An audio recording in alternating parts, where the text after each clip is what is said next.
E a questão da confissão? Porque é outra coisa também, assim, de curiosidade, eu creio que, não sei se o pessoal aqui no chat tem essa curiosidade, você sente que a psicologia está te ajudando nisso? Muito. Você entrou na psicologia por conta disso, de atender essa demanda? Como que é o padre ali no confessionário? Então você deve ouvir cada coisa absurda, né? Como é que você sai do confessionário? Como é que você lida com isso, melhor dizendo, cara? Tá.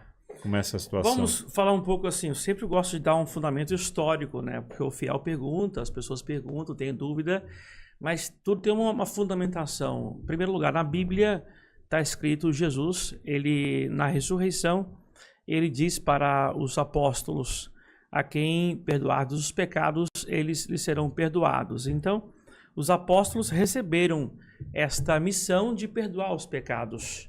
E como que isso aconteceu? Claro que na história. Mas a confissão individual, como é feita hoje, ela surge no século VIII, lá com os monges da Irlanda. Antes, a confissão era pública e era uma penitência muito difícil. Por exemplo, digamos assim, um convertido, um pagão que vai buscar a igreja, a conversão, ele passa por um período de catequese, que é querigma, do anúncio da palavra, e nesse período, ele buscando a conversão, ele vai, antes de ser batizado e antes de receber os sacramentos, ele vai ter que pagar uma penitência e vai fazer isso publicamente, né? Então, ele vai falar os pecados publicamente e tudo, né? Esse foi um período na igreja, né? Mas depois a igreja, como eu disse, né, ela vai se organizando melhor. E essa experiência dos monges na Irlanda foi uma experiência muito válida e enriquecedora. Por quê? A partir do diálogo pessoal, individual, talvez aí já começa a nascer, propriamente dito assim, uma terapia, uma psicoterapia, sim. Porque aqui nós podemos fazer terapia, psicoterapia no diálogo, né? É claro, tem as normas e tudo, né? Mas essa relação do sacerdote que ele recebeu dos apóstolos, que Cristo transmitiu para eles esse poder, não é? Cristo disse: a quem perdoardes os pecados, falou isso para os apóstolos, né? Eles lhes serão perdoados e quem não perdoar, eles serão retidos, né? Isso está lá. No finalzinho do Evangelho, na parte que Jesus dá o Espírito Santo para os apóstolos e depois o perdão. Até porque só é possível perdoar se a pessoa está vivendo na graça do Espírito Santo. Enfim, esse é o início, o conhecimento. E dali, do século VIII para cá, a igreja cada vez mais organizou esse ritual da confissão. A confissão é uma celebração. Começa a confissão com um padre fazendo o sinal da cruz, o fiel também faz.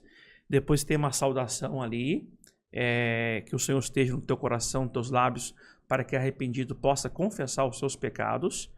Ali o fiel que fez o exame de consciência, ele vai falar os pecados que ele cometeu, pecados a partir dos 10 mandamentos. Primeiro mandamento, amar a Deus. Então o fiel, ele começa ali. Se eu amo a Deus, se eu não coloquei a Deus em primeiro lugar, se eu falhei nessa questão do amor a Deus, que é o primeiro mandamento, né? E depois aí vários mandamentos, né? Vários pecados, né? Que é uma ofensa contra Deus, pecados leves, pecados graves. E tem um caso até de excomunhão. Tem pecados de excomunhão, por exemplo, que a pessoa conscientemente, maior de idade, ela pratica um aborto, ela se coloca em excomunhão. E o padre também tem esse poder de levantar essa excomunhão e devolver a graça àquela pessoa mediante o arrependimento. Então, a confissão é isso: o fiel arrependido dos pecados, o fiel depois do batismo. Quem não é batizado não pode se confessar. Primeiro, o fiel se batiza em qualquer idade. A pessoa pensa assim: na igreja católica batiza só criança. Não. Na igreja católica batiza quem quiser ser batizado e tem um costume de batizar as crianças, enfim. Depois do batismo, o jovem, ou seja, o adulto, ele pode se confessar, uma vez que ele tem consciência do pecado, o pecado para que ele ocorra, precisa de 3 elementos, que é a matéria, ou seja, o ato do pecado, ou seja, o mandamento ali, por exemplo, não matar. A pessoa, ela briga, xinga, ela ofende alguém. É um tipo de pecado que toca ali o 5º mandamento, né? Então, se a pessoa cometeu um pecado ali, ela tem a matéria, ou seja, transgrediu, ofendeu a Deus por meio daquele pecado ali. Pecado, por exemplo, tem pecado, o 7º pecado, o pecado não roubar, por exemplo. Se a pessoa pegou uma coisa, não devolveu, na intenção de subtrair aquele bem, enfim, ali tem a matéria.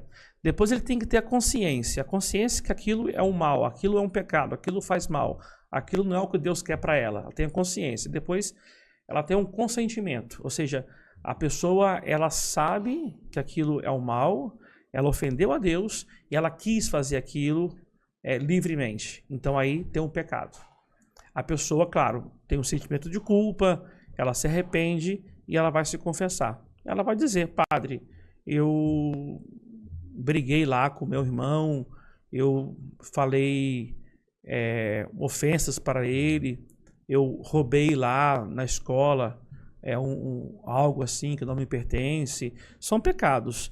E ao relatar isso, e uma série de questões, o padre ele vai dar um aconselhamento, ele vai dar absolvição, vai dar penitência, e o fiel sai satisfeito dali, da confissão.